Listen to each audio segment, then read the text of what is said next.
When we first heard that Annie was pregnant with Bonnie, it was me and my brother and sister, Tony and Victoria, and I think we were pretty happy that there was a baby coming. We couldn't wait to see her. I don't remember if we were there in the hospital when she was born.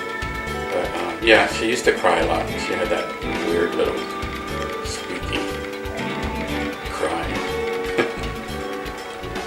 My family was very good at helping me raise YaVaughnie. We lived with my mommy for a lot of the time.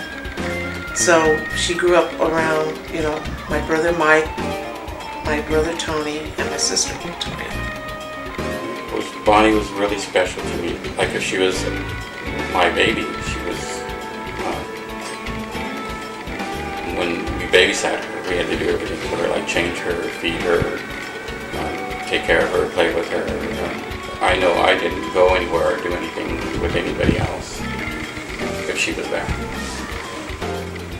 I can't remember what we were able to give her, things like that. I don't remember did we have money, or I don't remember that. I just know that we used to spoil her by being with her, taking her outside and just taking her everywhere we went. She was happy that everybody wanted her. She was the first, our first little niece or first little baby that we could actually have all the time, because Annie was living with us, so it was like we could have her every day. We used to come home and get her as soon as we got home. Me and my brother, we would have a fight over who's going to get to have her. I'd want her, or if I was home first, I'd get her and go do something with her, take her outside, or just play with her or do anything with her. And Tony would come. I'd have to share her with Tony. Everybody wanted to have her. Maybe we didn't want to give her back to Annie. Annie and Jimmy and Bonnie moved out. They got their own apartment. I know that we were all sad when she moved out, and like I said, we just used to go down the street to her house all the time to see her. But we couldn't always see her because sometimes she'd be sleeping, or maybe they went out somewhere. I kind of think we were jealous that her dad got to have her. Because I think at first, when she first came, I think it was just Annie and her at the house. And I don't think Jimmy was there. I think he came later and might have moved in with us then. But we were kind of jealous because now it's his baby. He gets to have her all the time, and we had to wait till he put her down before we could have her. I remember when they lived with us that she was getting spanked a lot by her dad because she was crying.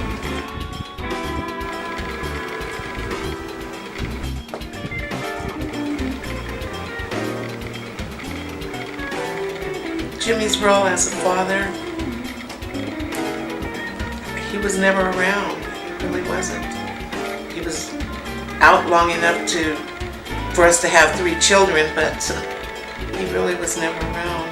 I mean, he was happy when she was born. That was his first child. As a father, I really just don't have very much to say about that because he wasn't in their life. So. When they moved out, I don't think they moved out for that long. I think they moved out and tried to get their own place, but it didn't last very long. It was probably only a few months. And they ended up moving back in with us. So we were happy then to have Bonnie again, but that's probably when I noticed that she used to get spanked a lot by her dad because she was crying. He wouldn't let us pick her up because he said we were, spoiling her. When he used to spank her for crying, it was like, why are you spanking her for crying? She's not going to stop crying if you're spanking her. And we were like, we want to, give her to us. We'll calm her down or whatever. But he was like, it's his baby, and he'll do what he wants. So then after that, he was gone. So it was just we got to have her back.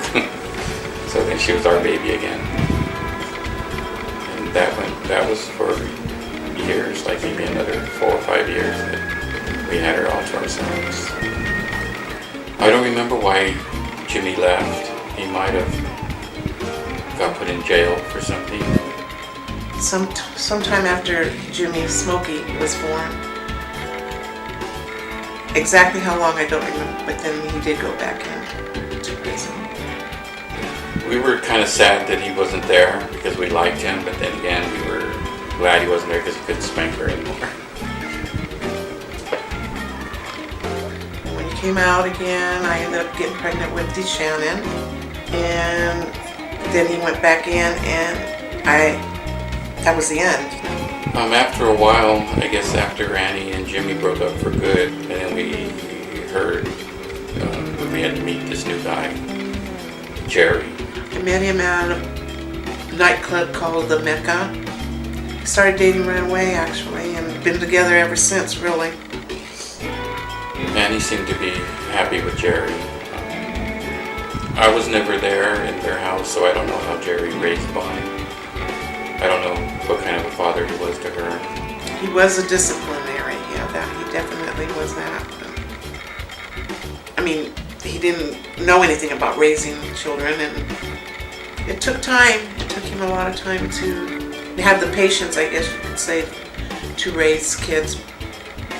You know, you always hear rumors. I heard that Bonnie was glad to get out of there, and she wanted to go somewhere, so she went to New York to get away, to be on her own, because she didn't like being at home for some reason. So I don't know what kind of environment they had there. I think there was when she was probably in her teens and 20s and 30s, we kind of lost touch, so I didn't get to see her that much because she was already gone to New York. We still kept in touch with her and saw her at parties and stuff like that, but we didn't have that the thing that we used to have when she was little.